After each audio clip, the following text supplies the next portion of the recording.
Welcome back. Today we're going to look at the history of the Selmer Mark VI saxophone.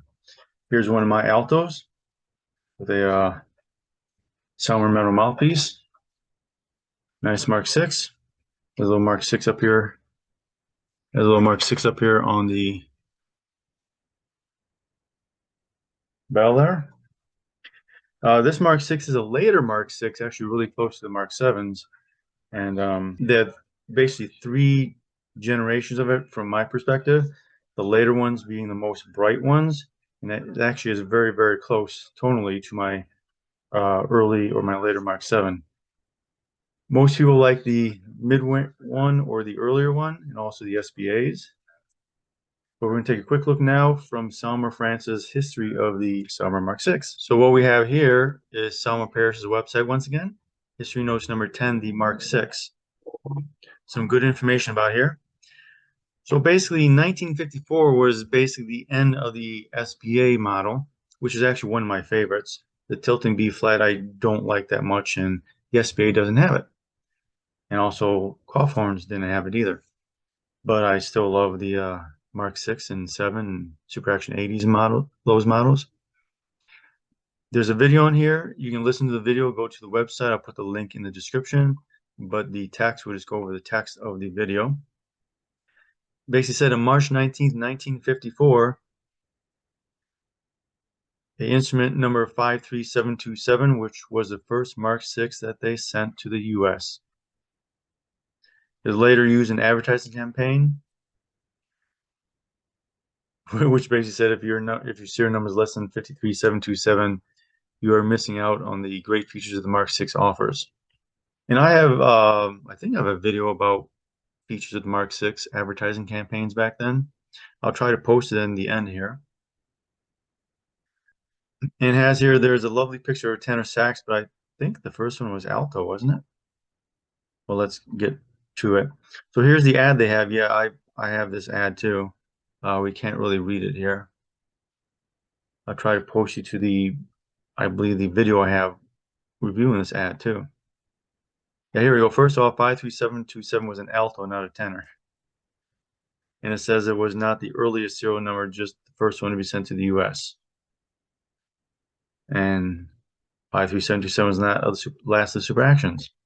In the next 1,000 instruments, only 56 of them were Mark VIs. Oh, well, you know, during the years, you know, they're trying to finish the tooling and the key work they have, the older models. So you got some crossover in there. So in 1952, around the 49,000 serial number, some Mark VI prototypes starting appearing. In the early 54,000, the small production started to appear. By 55,000, the Mark VI is running pretty well. So continuing on, we have by the 55,000 mark, it was running in production full stream. So Mark VI tenors got running around 54,500, altos around 55,000, baritones closer to 56,000. And the sopranos didn't make Mark VI aspects until nearly 70,000. The very late 69,000 range. Wow, I did not know that. I'm going to take a look at some SBA sopranos and see what their serial numbers are. The Mark VI actually was an American marketing idea, much like the Balanced Action and the Super Action, which were both American names. The Mark VI seems to come from, it makes sense, as the sixth generation Selmer saxophone. So the 22, 26 that make 2 Super Series, 3 Balanced Action is 4, Super Actions 5, then the Mark VI.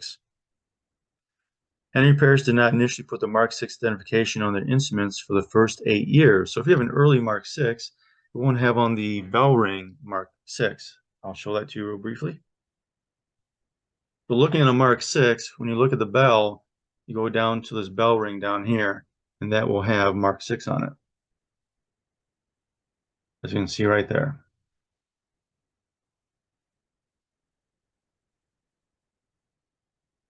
Now it has on here to tell if your saxophone is a U.S. market instrument or not, if the Mark VI engraved and not stamped, but engraved on the instrument, the engraving would happen in Elkhart, Indiana.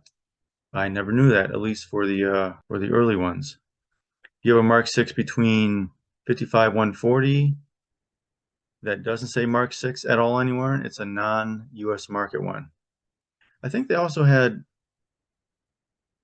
a marking on the bell brace too. I don't remember. Oh, it could be Canadian, British, or European, or South American, as those are non-US markets. Here's pictures of a 6 and a silver-plated 6.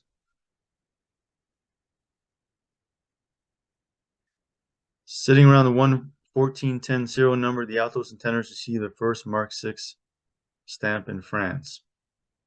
Here's a very small stamp put vertically on the upper body. Ah, there's upper body. If you look close to the stamp, it's the exact same die that is used in sopranos from about 1963. So the very first French Mark 6 was on the sopranos. The second was a vertical stamp on the body from 141 to 143. So only for about 4 months production. At the end of this time, Henry Selmer Paris stamped Mark 6, put it on the bell bow band, just as I showed you before. Bell bow band. Of course, the soprano doesn't have a bell bow band. So for any saxophone after this worldwide, they have stamped bell bow band. You can tell if it's an American sax or not. The original copyright for the word Mark 6 was an American copyright. So an American instrument received from the 1430 range right up to the end of Mark 6 and through the Mark 7 as well. The engraved registration mark with an R in a circle around it with a stamp Mark 6. I have no idea what mine is. Yeah, mine has an R around it. So they're talking about, if you can see the stamp just right here, there's restricted for the copyright right down there.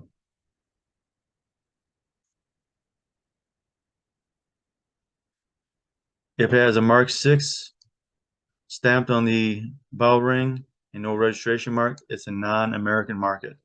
If it has the engraved registration mark, it's an American market instrument. Nice confusion, huh? Here's pictures of the Mark 6 on the body, Mark 6 on the bell ring. Oh, here's the prettier, earlier Mark 6. That's an SBA thing. It's engraved there with the R on it. So what's American market Mark 6? The way Selmer Paris shipped saxophones some years say as they were fully assembled, all the keys were on pads, were stuck in the pads, but were not permanently there. So they sent the horn with the pads.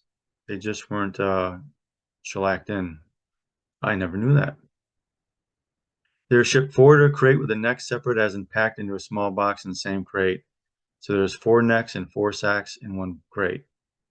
Came to Elkhart, Indiana. They get disassembled, padded, engraved, lacquered, or plated. Most were lacquered in the American dark style lacquer. I love the dark style lacquer. And then finally set up. So it's technically not accurate to say that there are American assembled saxophones. There are more American set up saxes because all the instruments. They says every single pair of saxes is built at the factory in France, which we knew. One other differentiation between the American market 6 and the European 6 was the Americans did take the horn apart, the pattern, and put it back together. They took the bow off and actually soldered the bow to the body. I never knew that. Interesting, because you see down here, this has that double screw right in here. And I wonder if this is actually soldered and those screws are just, the ring can come off, but the body doesn't separate. The European market did not have this done, so there's a key difference. Anyways, there's the Selmer Paris information about the Mark 6s. They didn't go over the different bell and body braces. Let me see if I can find that. Anyway, that's the history information from Selmer France's website. I'm going to pull in my information about the different bows. The bow is the part down here between the bell where the bell ring is and the curved part going to the body tube, which is the main body tube here. Because I believe there's 3 generations of those, and I'll put that in another video.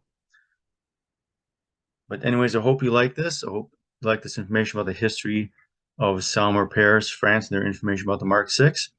Don't forget to like, share, and subscribe, and we'll see you later.